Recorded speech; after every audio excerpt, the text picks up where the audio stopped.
I want you to imagine a world where your deepest fears, your strongest desires, and even your most irrational impulses are literally manifested as supernatural chaos. That's not just a concept, it's the hidden truth behind DanDaDan. We're going to take a deep dive into the heart of this wild series to uncover how humanity isn't just present, but is its own madness.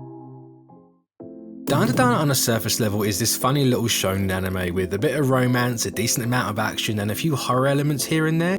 It has some of the most tightest storytelling and some of the smartest and most creative action sequences you'll ever see that all serve the point it's conveying. Because DanDaDan goes deeper than his funny little angry cat ghost and bull jokes, it uses nearly every anime trope and literally flips the script on its head. And from that we get to see the very core of DanDaDan, that it's a story about emotions, it's a story about trauma, but not being swallowed by it. It's about the importance of being able to make your way through the crazy using human connections and treasuring the mundane with those around you. Because DanDaDan, underneath this veneer of shonen action and spicy talk about a kid's balls, is a slice of life story about the importance of normality and keeping that through the connections we make to those around us by not rejecting others. And it's told through the lens of two 16-year-olds who have made that connection through the most horrific and traumatic experiences that are thrown at them every single day. But it immediately starts off with not just one connection being broken, but straight away telling you why it's being broken. Why is this girl's now ex-boyfriend breaking up with her? Because she's just shown him who she really is and he doesn't like that.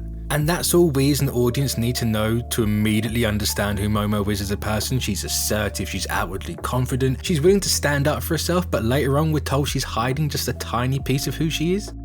Which is in total and complete contrast to our co-lead Okarun, who doesn't hide any part of himself, but instead intentionally shuts himself off from the rest of the world. This is conveyed so well by their character designs. Momo's Gyaru persona and her hair is designed to draw you right into her eyes, whereas Okarun's has him blending in and hiding his, literally warding everyone off from ever making a connection with him, but we get glimpses until it's rare to even see those walls up.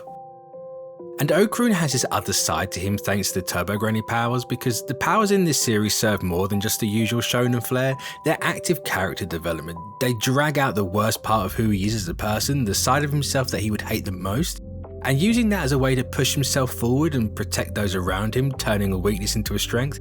It's generally one of my favourite pieces of design, both visually and as a character. But this isn't just about the kids and their journey through puberty and finding themselves and those around them. The key to getting deeper into DanDaDan comes from its namesake characters. The biggest truth of what DanDaDan is about comes from its aliens and yokai. Because on the surface, aliens and yokai just seem to be part of the motif of the show and part of the meaning behind the title. Kaidan, Kidan, Taikandan, or in English, ghost tales, strange tales, and telling tales. They serve a bigger purpose than that. They're here to critique and condemn those that want to break the connections between us, but also show that reaching out to others and coming to mutual understandings is the only way to survive in a world full of the crazy and wild. On one hand, we have the yokai, who are here to represent old traditional Japan and the contempt of the world advancing around them, the generational trauma and the unaddressed issues that are more widespread than Japan itself, but are very still specifically Japanese.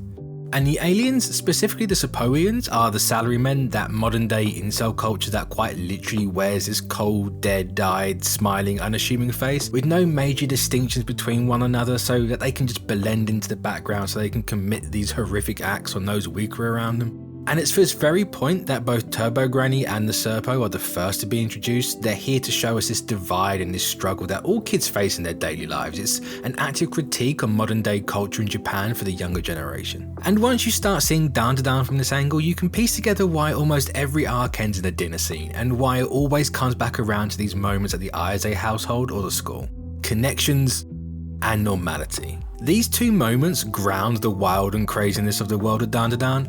Sure, it's using these mythologies and conspiracies as allegories, but these types of events of older generations talking down and attacking younger generations simply for dressing and talking differently do happen. Salarymen preying and assaulting those below them happen in the real world day to day to people both young and old, and with that, the normality in our lives becomes even more increasingly important. And its importance can't be undervalued, because having someone to go back to, having friends to talk to and to eat with, it reminds us who we are and lessens the risks of us losing ourselves in the larger world full of the wildest and craziest things imaginable.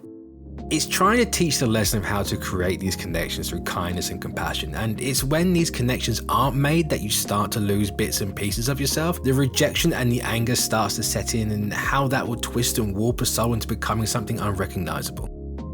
But more importantly, characters like the yokai and especially Turbo Granny are included to show that everyone deserves their time to be heard and understood.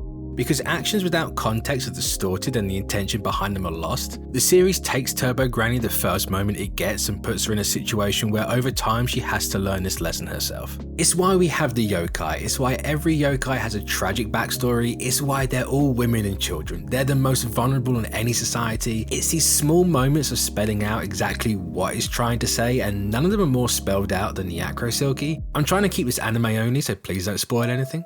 We have this mother who's lost her reason to smile, her reason to show kindness to others, her last connection to the world. But even after her death, she's still searching to regain that, but she's trying to force it back with Ira, and that ends up in a rejection in itself, which leads to her getting angry and rejecting the connection she's so desperate for again, which is just twisting her even further and further. And it's only when Momo literally reaches out and extends a hand and forms that connection does an understanding happen that allows her to regain what she's lost, and in turn repays that kindness and compassion back, and it allows her to move on to the afterlife. It makes the themes of DanDaDan so impactful, and I don't know about any of you watching, but I can't see or hear any part of that Acro Silky flashback without getting emotional about it, and there's no better way of getting that sort of emotional resonance with someone than using such a heightened reality mixed in with the mundane day to day, where even with everything these characters go through, it's telling you that it's the small moments that make us who we are and why it's all important. It's genuine emotional stakes being grounded in the weird and wild world of the occult instead of just being part of the world building or plot. And finally, to really boil down DanDaDan to two core themes of the human experience, and it's important that it is two, my fellow manga readers are going to know exactly what I'm talking about. It's about growing a pair and growing up. But honestly, DanDaDan goes a lot further than I'll ever be able to express in one video. I've only scratched away at the surface of just two of these characters, and they're so much more complex than I've made it sound in this video, especially on a chapter to chapter, episode by episode basis, and there's far more themes and messages in the narrative and what lies ahead that all round out the importance of not rejecting those around you and the importance of making these connections with each other, because we're social creatures, we need each other to survive and thrive, and DanDaDan understands that on a deeply fundamental human level, and it shows.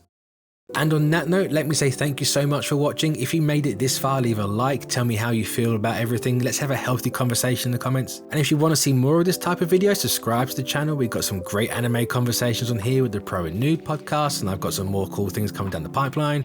But I've been Mitch692, as always, you've been great, and this has been unpacking the human element of DanDaDan, so peace!